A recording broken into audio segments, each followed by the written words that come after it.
এটা তুমি কি ফাট হয়েছিলা জোজ? কি গান করছিলা? এই চার রাখাটাকে একটু গাড়ো তো এখন। হ্যাঁ বলো।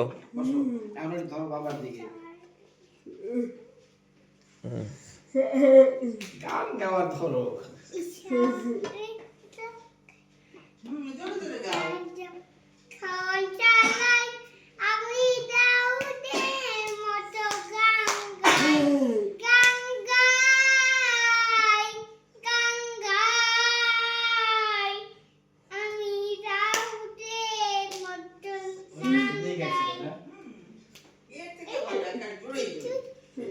এটা তুমি ফার্স্টে ছিলা? তার প্লেট পাইছো? হ্যাঁ, যদি প্লেট পাইছে।